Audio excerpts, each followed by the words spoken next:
প্রখর রোদ এবং গরমের তীব্রতার কারণে সারা দেশে বিভিন্ন রোগ এবং স্বাস্থ্য সমস্যা বাড়ছে। দেখা দিয়েছে ডায়রিয়া, নিউমোনিয়া, হিট স্ট্রোক সহ বিভিন্ন স্বাস্থ্য ঝুঁকি। এমন পরিস্থিতিতে প্রচুর পরিমাণ বিশুদ্ধ পানি ও তরল খাবার খাওয়া এবং একটানা রোদে না থাকার পরামর্শ দিয়েছেন বিশেষজ্ঞরা। সেই সঙ্গে শিশু ও বয়স্কদের প্রতি বিশেষ যত্ন নিতেও বলেছেন। সালমা জাহান মুক্তার প্রতিবেদন।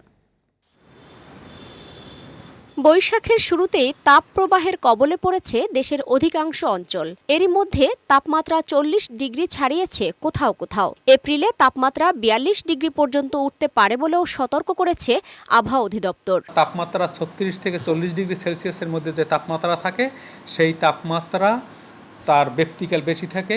আমরা আশা করি মে মাসেও মাইল্ড টু মডারেট তাপমাত্রার ব্যক্তিকাল বেশি থাকবে এবং মে মাস জুড়েই গরমের অনুভূতির তীব্রতা থাকবে।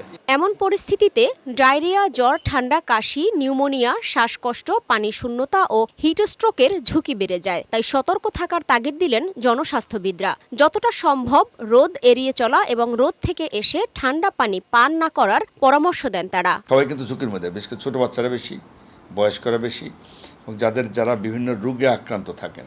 বাঁচার মূল কথাটা হলো অযথা অপ্রয়োজনীয় কেউ বাইরে যাবেন না, ঘোরাফেরা বেড়ান, রোদে যাবেন না আর কি, ঘরে থাকার চেষ্টা করবেন, ছায়াতে থাকার চেষ্টা করবেন। একটানা অনেকক্ষণ রোদে থাকবেন না, কিছুক্ষণ রোদে থাকলো 5-10 মিনিটের জন্য ছায়াতে থাকবে, আবার যাবে।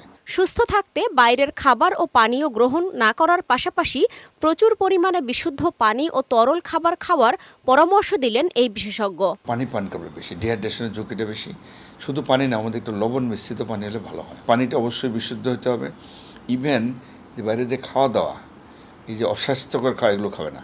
তীব্র গরমে শারীরিক ও মানসিকভাবে সুস্থ থাকতে প্রয়োজনীয় ঘুমের পাশাপাশি অতিরিক্ত মানসিক চাপ নেওয়া থেকে বিরত থাকার পরামর্শও দিলেন তিনি।